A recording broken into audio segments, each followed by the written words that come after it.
අද අපි හදමු බූන්දි.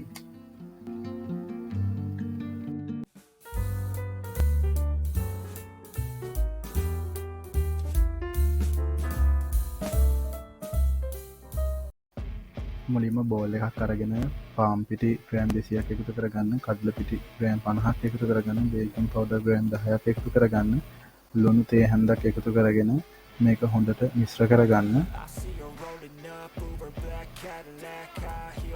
හොඳට මිශ්‍ර වුණායින් පස්සේ වතුර මිලිලීටර 6ක් එකතු කරලා මෙන්න මේ වගේ මිශ්‍රණයක් ආකාරයට හදාගන්න. වතුර වැඩි කරගන්න එපා.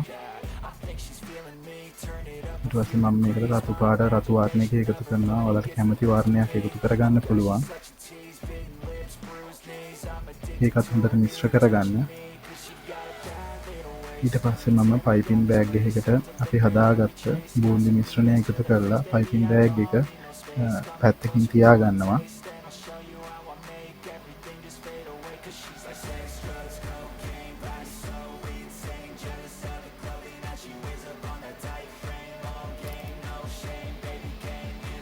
මම මේ වගේ භාජනයක් ලිපේ තියලා සීනි ග්‍රෑම් 300ක් ඒකට එකතු කරගෙන වතුර මිලිලීටර් 100ක් එකතු කරගන්නවා. එකතු කරගෙන හොඳට දිය කරගන්න ඕන අපේ සීනි මිශ්‍රණය. අපි මේ සීනි පැණි එකක් තමයි හදාගන්නේ.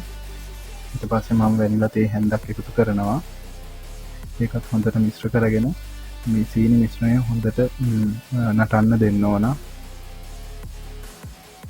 අපි ඊට පස්සේ මේක පැත්තකින් තියාගමු. පාච්චයක් ලිපේ තියලා මම පොල් තෙල් මිලිලීටර් 100ක් එකතු කරගන්නවා. තෙල් එක හොඳින් රත් වුණායින් පස්සේ පයිපින් බෑග් එක අරගෙන පයිපින් බෑග් එකේ මුල පොඩි සිදුරක් හදාගෙන අපි මේ විදිහට තෙල් එකට ටික ටික එකතු කරගන්න තියෙන්නේ අපේ බූන්දි මිශ්‍රණය. මේක හොඳට බැදුණායින් පස්සේ බූන්දි එක උඩ පාවෙන්න ගන්නවා. එතකොට හොඳට මේක බැදිලා තියෙන්නේ. ඉතින් ඕනවට වැඩි වෙලාවක් තියාගත්තොත් මේ රතු පාට එක අව පැහැවෙනවා.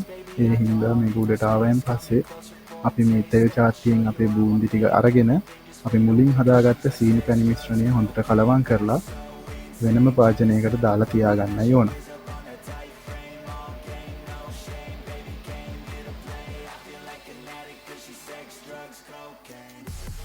මේ විදිහට සීනි මිශ්‍රණය හොඳට මේ බූන්දි ටික පොඟවගෙන අපි වෙනම භාජනයකට දාගන්නවා. මේ විදිහට ඔක්කොම ටික භාජනයකට දාලා පැය භාගයක් වගේ කාලයක් ශීතකරණයේ තැබෙන්න තබලා ඔයාලට පුළුවන් අමුත්තන්ට පිළිගන්නන්න.